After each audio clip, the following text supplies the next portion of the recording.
Hello, I'm going to talk about DR.dk, which is the Danish public service station. It's large-scale Drupal, makes Drupal work for hundreds of editors and millions of users. I'm Christopher Rasmussen. I'm a senior developer at Python Co in Copenhagen. My Twitter ID is Christopher, and that's my email address. What is the DR.dk? Hardly any Danes would need the explanation, but it's the most visited domain in Denmark with millions of monthly users. It's really a lot of visually distinguished subsites, but they all reside on the same domain. That's DR.dk. And so it's not using subdomains to serve different sections of the site. They produce around 500 articles daily and more than 400 journalists, editors. Of course, they're not always, all of them, using the site every day, but on and off. And then it's the entrance to several web applications, one of which is a Drupal site. The point about that is that they have a load balancing setup with where they have all these applications that's built for like elections, Olympics, World Championships in football, and all. They get a separate application. So even though it's on the same domain, there's a load balancer redirecting the request to the application that runs the current subsite. Currently, most articles are written in an old MCMS solution. For those of you who are not amateur archaeologists, MCMS is a Microsoft CMS that Microsoft stopped supporting 6 years ago. So are you guys the experts on this CMS? No. More so than their internal support? No, we have digital archaeologists on the project. But the project we're running now is moving these subsites one by one, or chunks of 2 or 3 into Drupal. And so far, 3 sites and 3 quite small sites has taken the leap to Drupal. So this is very much a work in progress. We have a lot of work in front of us, but I'm just going to outline some of the thoughts and things we've done to support the requirements. And 8 months from now, Drupal will hopefully be the home of all articles and the primary tool for authoring digital content. The requirements or some of the ambitions of the organization when they wanted to find a new CMS. It's, of course, they must completely replace this 12 years old CMS. They wanted a more streamlined production flow. As it is now, when you're creating an article, you have a lot of spaces on screen. Much of those of you who has tried Typo 3 or Sidecore or something, they have boxes that they can put stuff into in all sorts of ways, and that had to be more streamlined. So journalists and people like that, they have options with the articles, but it shouldn't be something that they spent very much time on. So more time spent writing articles, less time creating pages. They wanted an open source solution, and they wanted the ability to continue development. To a direct quote of a project manager at DR is that developing for MCMS is pure evilry. This is the application setup. If you, as an end user, target DR.dk, you hit a Varnish server that forwards the request to the load balancer. And then we have several .NET applications And because it's so difficult to develop for MCMS, they have applications that's running on these subpaths, and they just pull the articles from the API of MCMS and present it with a completely separate application. And then that's for some of the applications, and then some of them go directly to the MCMS, some goes to a PHP host that they have somewhere in somewhere. And that's not related to our work. And then we have the Drupal application.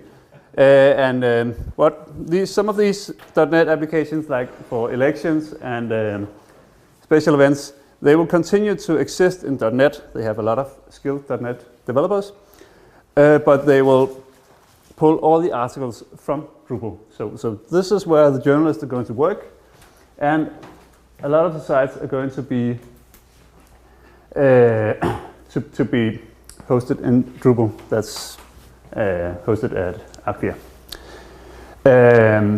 One of the challenges of this is that when we a lot of tools in Drupal, like CK Editor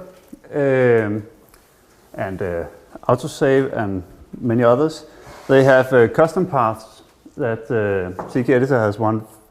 A path that is called when you edit a page, it's send a request to /XSS CK Editor, and when in this setup, when a journalist starts working, it's this request to for cross-site check, cross-site scripting check, is met by the load balancer, and it says XSS CK Editor, that's not an hour, so you get a 404.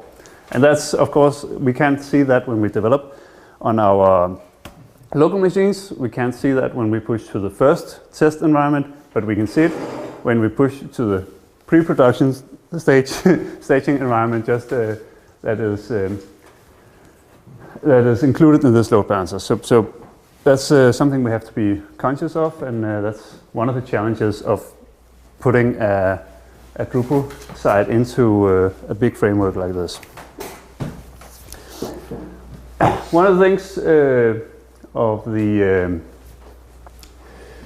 very common thing on a lot of sites, especially media sites maybe, is lists all over. However great Views is, it's also has a tendency to create some pretty heavy requests. So what has been done here is we have these that's editorially produced lists where you prioritize content. These are made by node queues, so they're built on a list of node IDs, which is a pretty fast way to look up the articles. But all dynamic lists are made with a metadata agent that's a Solr-based CTools plugin, where you can kind of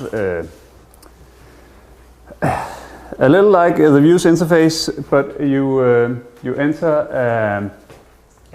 a plugin somewhere in Panels, enter your conditions for the list, and then you can apply a layout, which I'll return to later. But the point is that content is solely fetched from Solr. So these lists never, basically the content or the selection never hits the database. It's all the content and selection is Solr based. And we have a list themer, which is they create globally applicable list layouts. And if we go back, we can see this. These are actually all list theme layouts. So you can say, if we have we want the first item on the list to be full width and boxed and whatever. And then if we go After the fifth, then the rest of the articles will be laid out this way. Oh, let's see. You can see this example that we have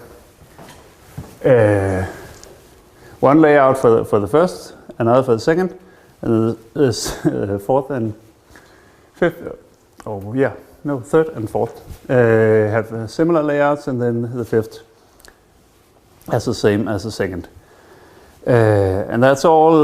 This is one list schema layout that's applied to this specific list. This is another, and this is a third.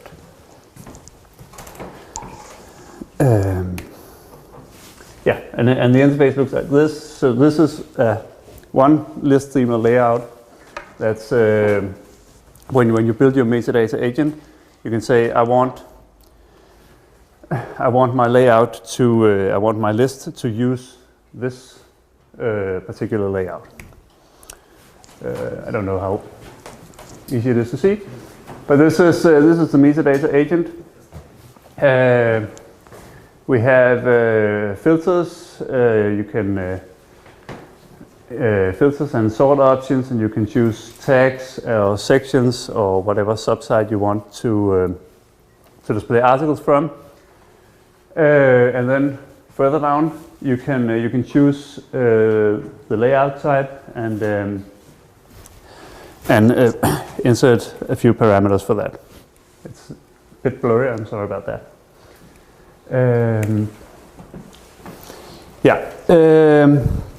To return to the site structure of, then we want the Drupal application will continue to be one application. So we have one big site that's going to host all the subsites, and we do that by having a taxonomy vocabulary that's called sites, and these.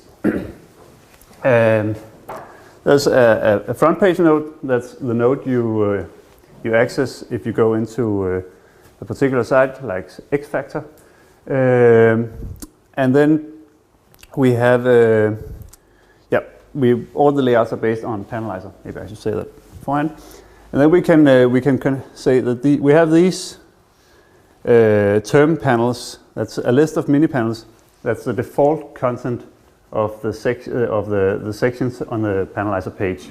So if you don't do anything, it's your front page, and all front page node types you create below that will have these mini panels in these sections.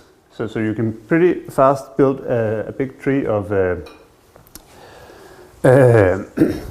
sections and subsections, and then have it populated with content right away.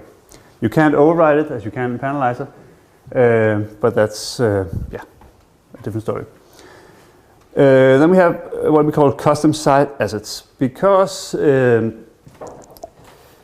there's in DI.dk all these separate applications run with a concept they call global assets. That's a common repository for JavaScript and CSS. That's highly optimized and has a lot of requirements for the markup. But in order to override these on subsites, we can connect a set of global of custom site assets to one of these taxonomy terms, which means that if I'm on /X-Factor, then this set of custom assets is included, so we can have I hardly need to explain the requirements for specialized CSS if you want a site to look different.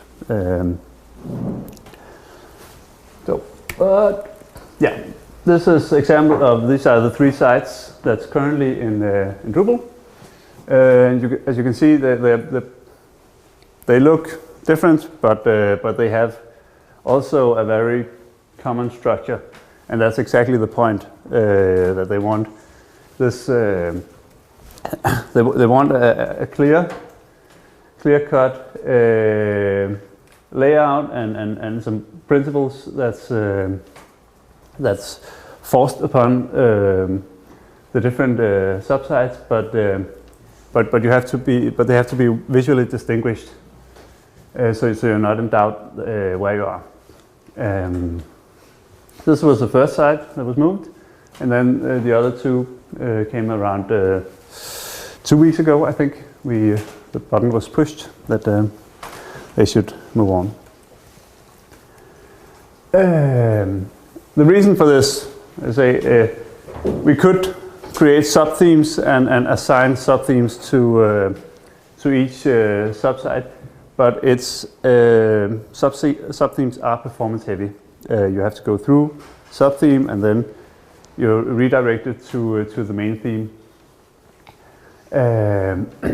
And yeah, that's just a heavy operation. So this way was chosen.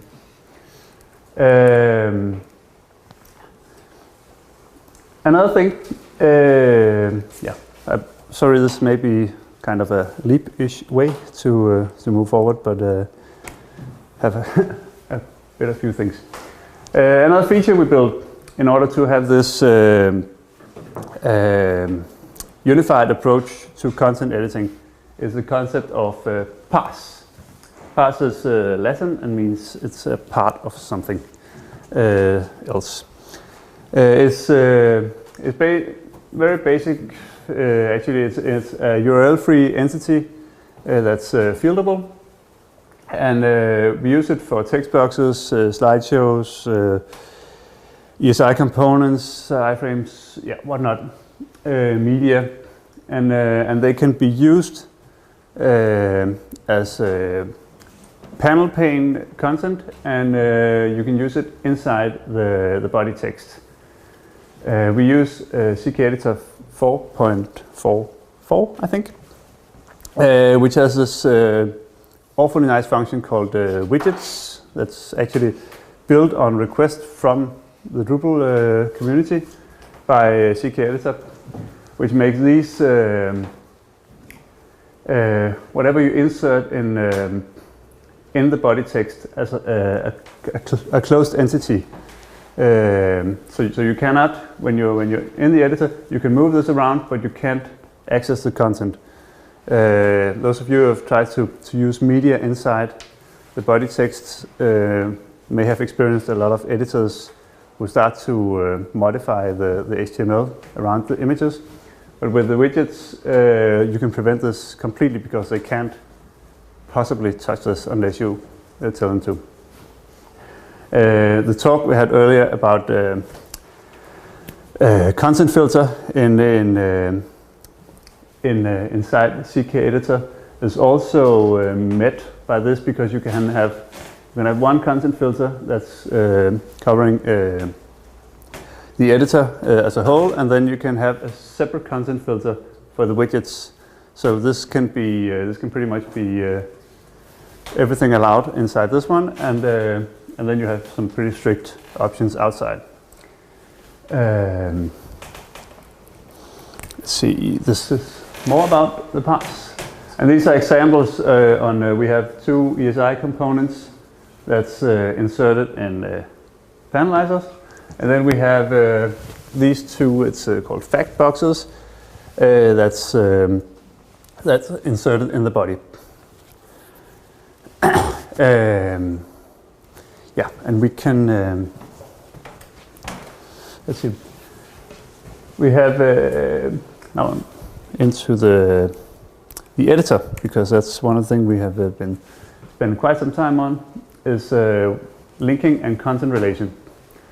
Normally in Drupal, when you want to link to another piece of content, you have an autocomplete field. And autocomplete fields are nice and kind of type stuff, and things are suggested. But if you run a site with 5,000 articles, it can be very hard to find your articles. When you're working on a site with more than 1 million articles, it's useless to have 10 suggestions. If you write Ukraine, you can have. You may be lucky that you are a news reporter and you write Ukraine, and the article suggested are about the crisis in Ukraine, but you can just as well have 10 articles about their latest performance in the Eurovision Song Contest. So what we did was to build a small search widget inside the article form. That's you simply search for an article, get a list with a pager. The pager is below the page, but yeah, where you can inject the link into the text, into the body text, and you get, this is, you may recognize it from before. You get a widget inside the text that can be moved around, and then you can change the link text and the label for the link. I have a video that I'll show afterwards with the that displays some of the things we have done in the article form. Yeah, and I think this was my last slide actually, so we can move on to this one. Are there any questions so far? Yeah. For those modules, you referenced the parse and metadata agents. Are those open source? Or? I think the metadata agent would not make all that much sense to make open source, but I think the parse module could very well be. I think it's not as it is now, but there's a wish to release it. But one of I think one of the prime features of the parse module is the ability to insert it in the editor, and I think there's another way around that. I'll show that on this along with this, because it's Spotify. There's another way to go around that, because I think we should, instead of making a parse entity that we can insert in the body text, we should make a module that can insert any entity into the body text. And then I'll get to that.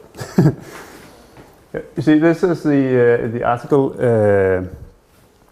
form. We have a field called article type. That's kind of an umbrella taxonomy. It can control how the page is rendered. It can control the panelizer layout, and it can control some of the pre-process functions that we can apply to a single node. And the reason, developer-wise, it's not a very nice way of putting all this into one bucket, but editor and journalist-wise, there's a clear advantage in having the possibility to just have one place where you say, I'm going to do a live update article, and then you just choose live update, and you get a layout that's how it's supposed to be, and you don't have to, and the layout is populated with the stuff that you need on this one, and it can be slideshows and video articles and all of it.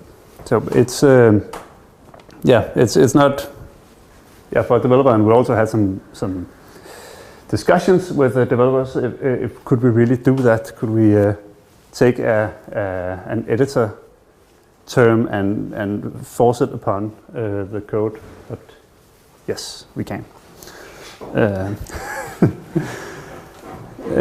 If we go on,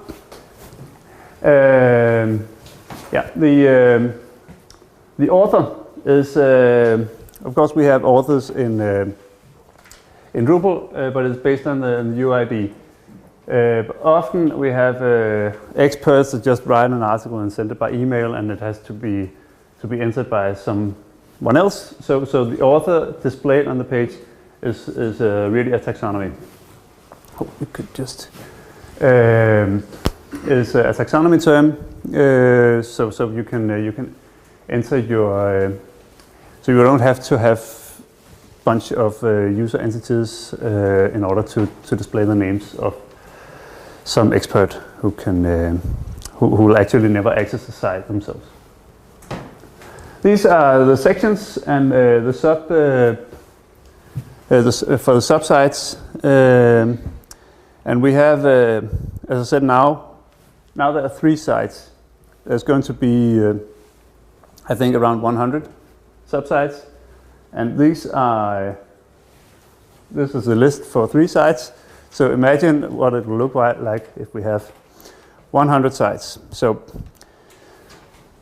this is we split it up so we can. This is really only a dummy selector. It can't do anything, but apart from the UI service of reducing the number of results in this, and it's one of these extremely simple things that makes life a lot easier for the editors who can who work with it. And then we get to kind of a peculiar detail, because in the current system, the MCMS, one of the features that the journalists were very happy about was to have a direct link with a pre-selected subsite. So this is you can right-click and copy the link, and in a moment we'll see what.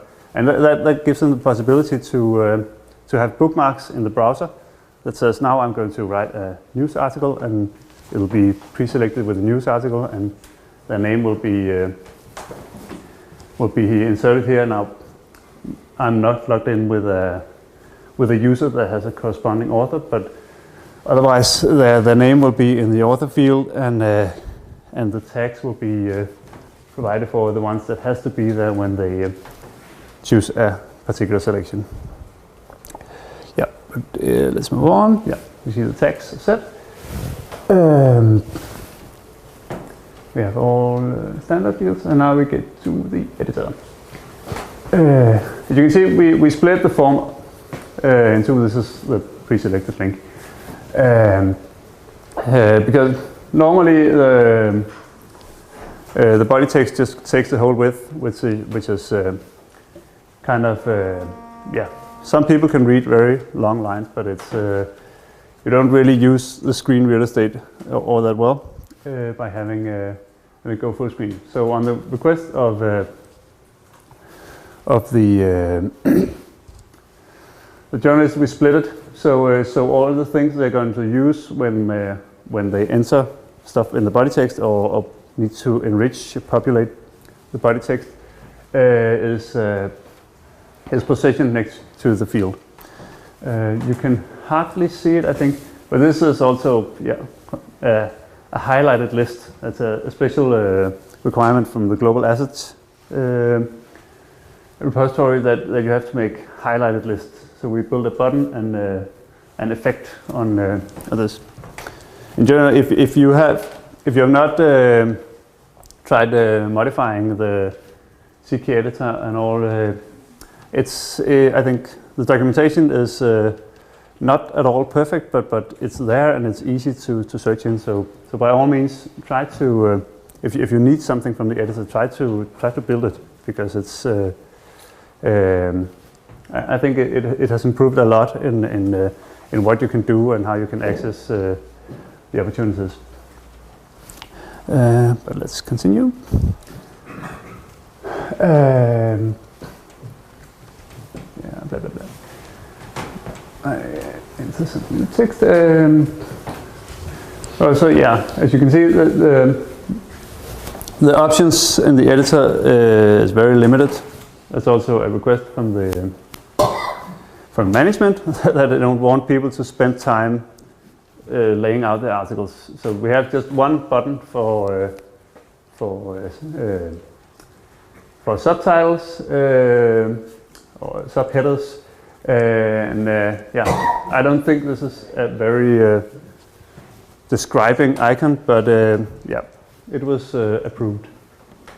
And this is the link search. I just search for food. If I just want it as a reference below the article, I can tick a number of articles and submit it on this button. But instead, let's insert it in the body text.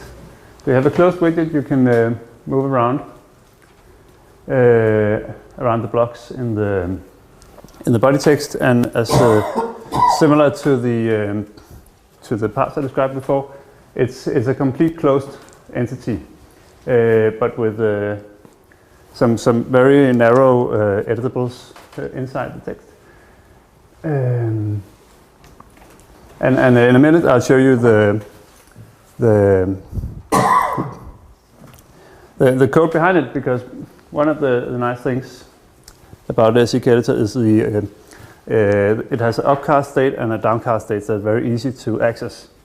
So you can this piece this is HTML as we know it, but you can have a downcast state that's very simple, and as soon as you switch to upcast state, you can interpret whatever is in the downcast state. So you only need to save some very basic and simple information, and then you can get far more advanced options when you render the editor. We have built a sort of a parent CKEditor filter, so you can, it's pretty much like the hook system in Drupal. So you can define you can define a tag, say this is a DR link box.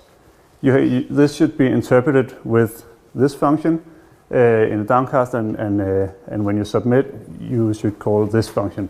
That's if you want to erase some extra markup or something.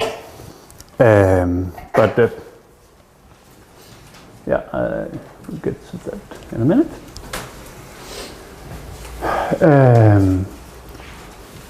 Let's see where did. Yeah, hopefully I am. Yeah. Then we have the pass.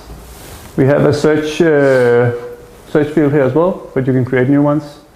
And if you have Acquia tools, you get a nice message on them. Yeah, this is an entity form that's very basic. We don't add images yet.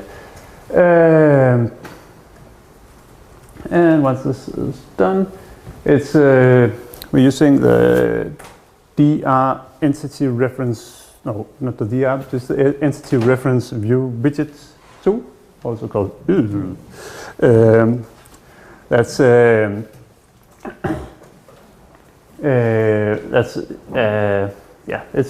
provides this, and it has a JavaScript API that allows us to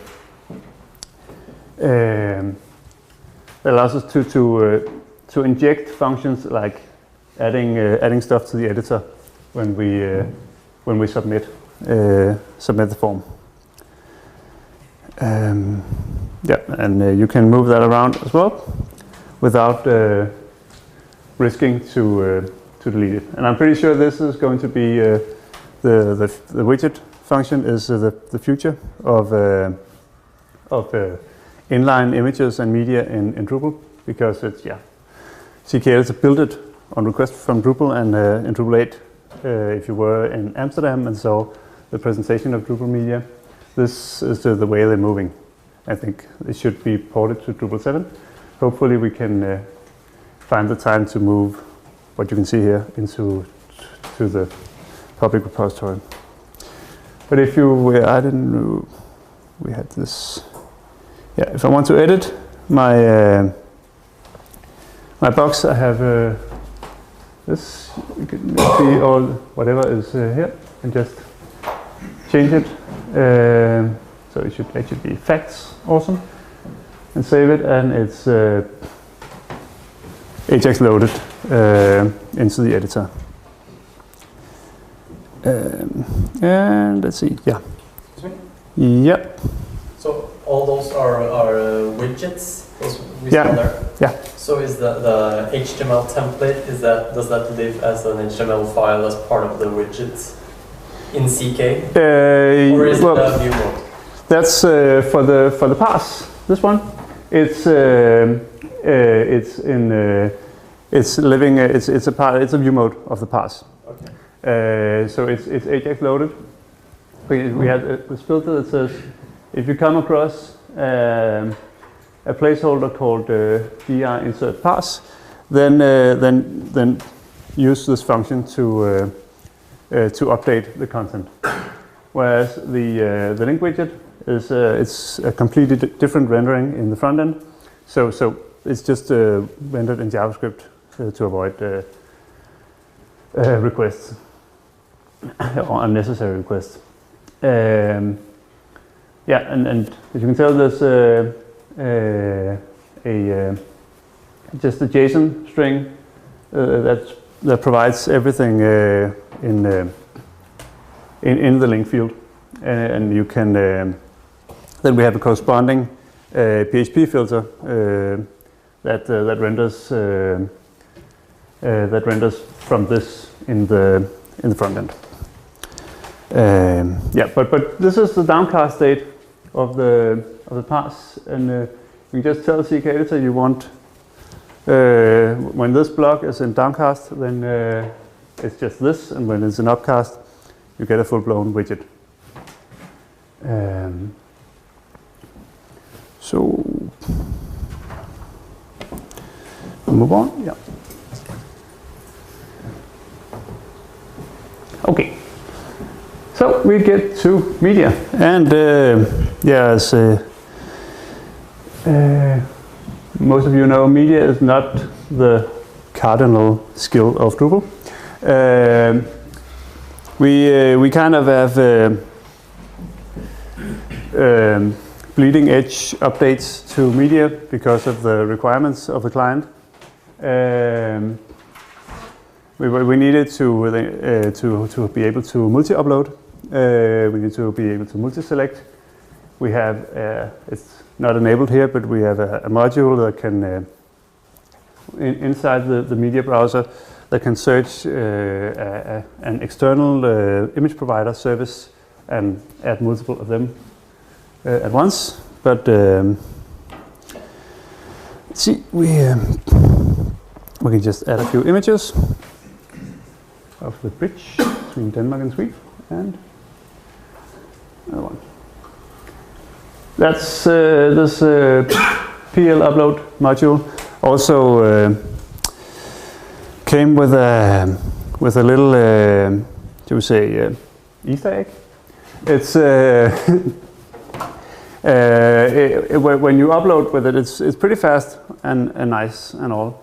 But when you upload, it chops up the files and split them and insert it in the temp directory. And when you run a load balance setup with 3 servers, the chunks can end on either server. So once the form is submitted and you need and PL Upload wants to use these chunks, there's 33% chance that the chunk is really there.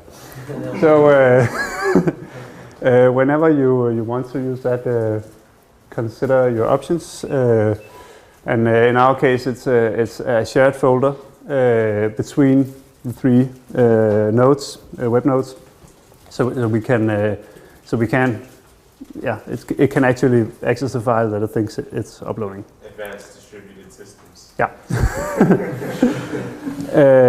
Yeah, these are file entity forms. I won't bore you with that. And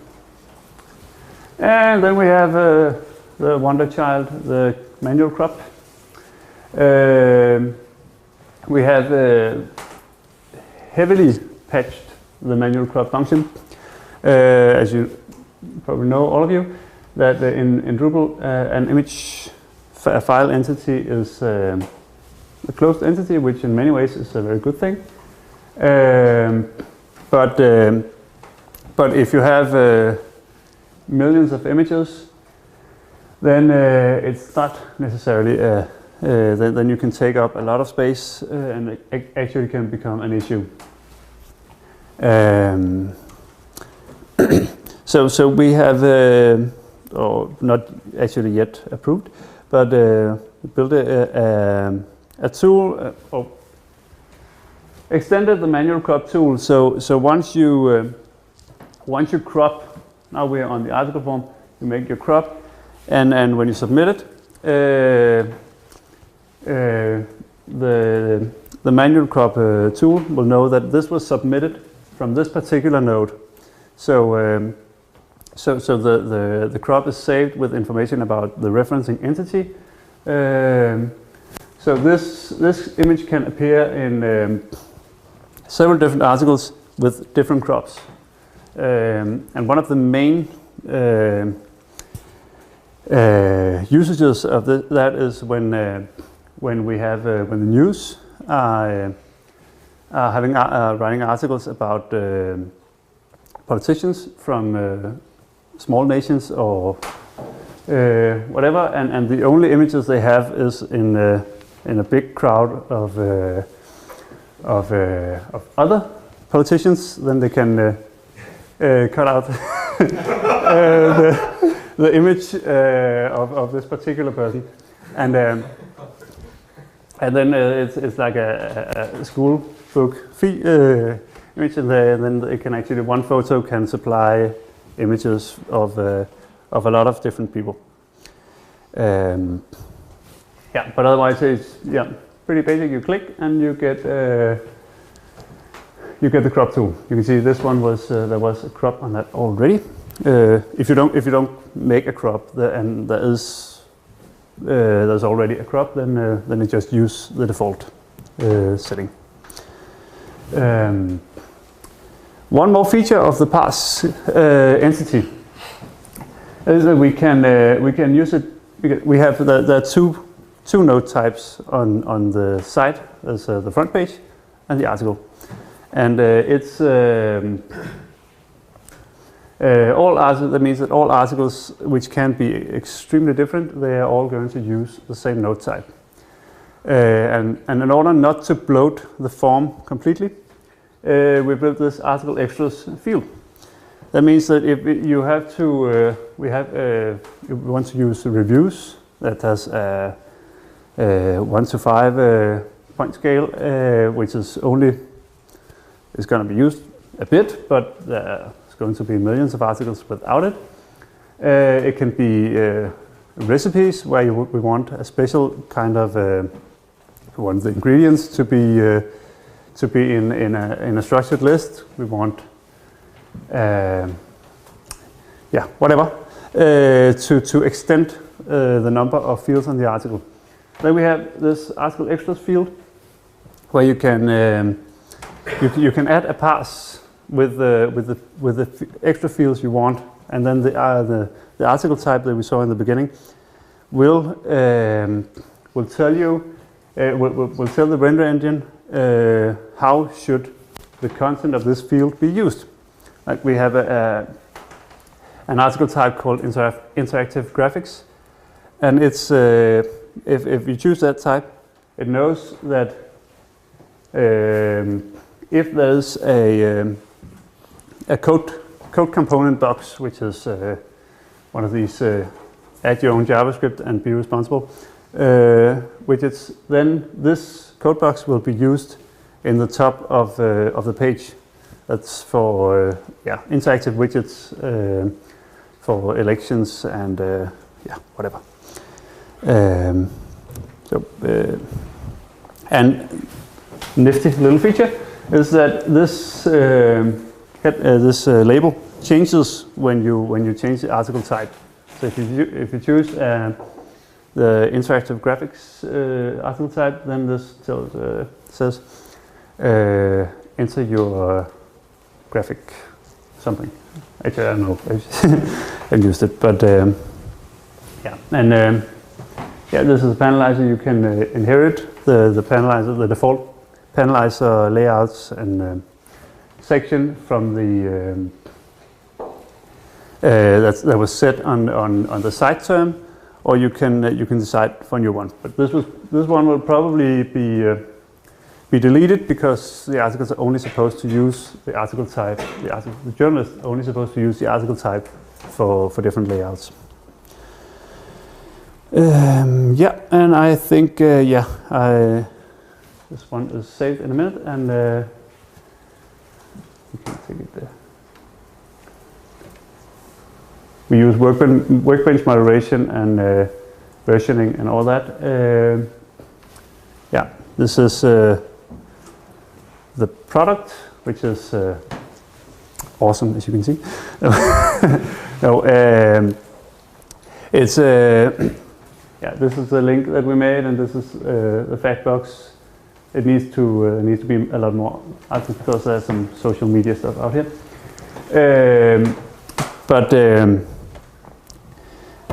Yeah, because we added 4 images, this is automatically turned into a slideshow. Yeah, these dummy images is that's another of the challenges of working of injecting a Drupal site in a big scope. That they have an application that's taking the images and compressing them, and that's outside the Drupal system. But there's just some script around the image tag that tells the load balancer that the content of this should go through the image scaler application and be rendered in this particular size, which means that the images we insert from Drupal is just whatever size they are after cropping, and then the image scaler uses it to adjust to the size and the platform. That means if you're on a mobile, then it's the image is scaled according to that. And that concludes my talk. Questions? Yeah? Why did you decide to stick with only one content type, if I understood you correctly? Well, it's I think that was actually before I entered the project, but I can't answer anyway. But it was because I think mainly because of the maintenance advantages you get from only having one content type, and there's a lot of custom templating because it's yeah, it needs to run up against the global assets. So to have as few of these radical template changes, then just keep it to one content type, and that'll also make education of the writers easier, and the requirement for documentation is lessened by only having one. So I mean, it could there could be a lot of reasons for making more, but I think this was this was chosen for those reasons. Yeah, I think you were first. I can take, yeah. This debate of linking and the image patches that you have done, is that available, or is it? The patches we've done on the manual crop is not available because then it'll, yeah, I won't go to heaven if people see it.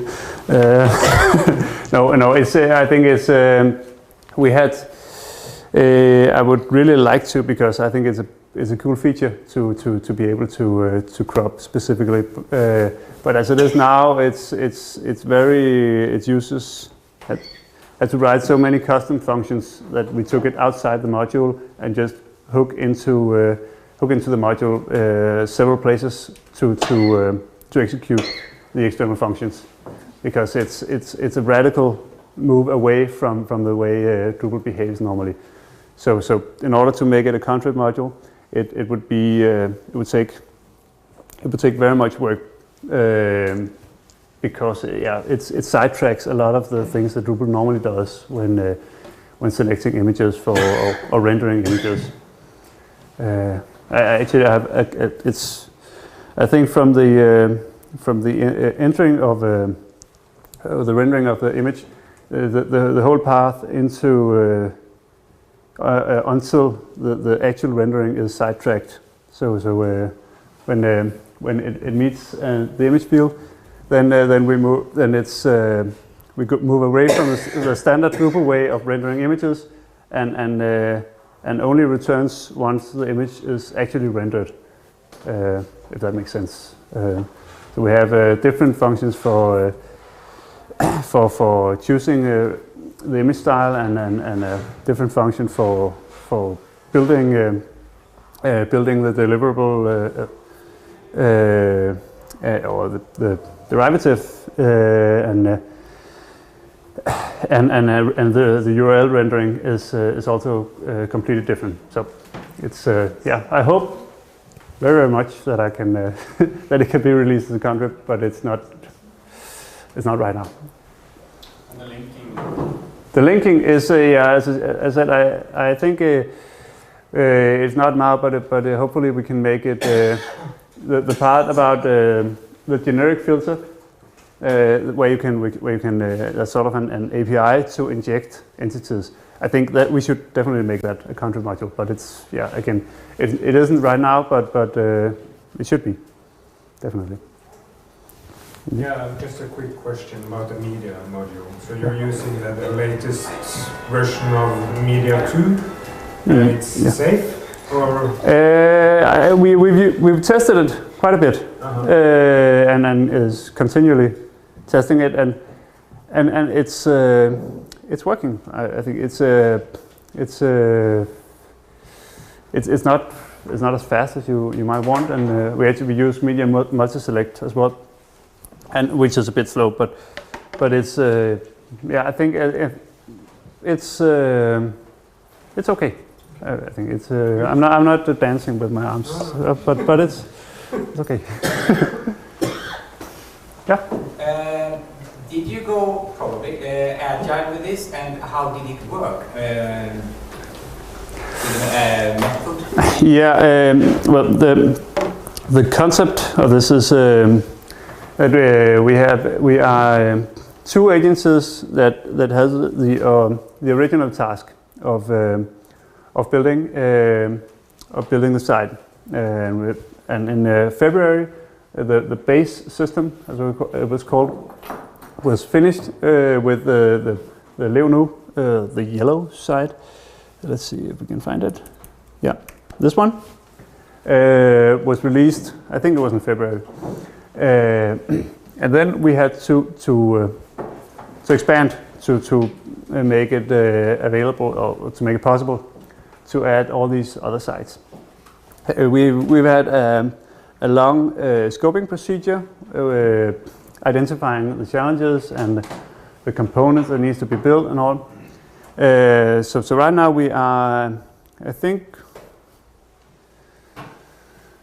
15 developers maybe on the project. Half of them are from Denmark's radio, and then we are 3 of us from PITES and 3 of us from our collaborators at there's another agency, and then we have project management by a 4th company, and because 4 companies in one project is not enough, so we have yet another agency that's providing student helpers. So we are kind of 5 companies working in this one project. So. And about the agile, it's I think it's probably the same in Norway. When public institutions want to make big projects, they want a list of everything, and they want a number, and that's how this is. That's the basic approach for this, but in during the project we try to move as close to the agile process as we can, but of course it's kind of phony when you have a completely fixed scope and a completely fixed amount of time, but yeah, we try. Nice. Anyone else? Thank you. Good stuff.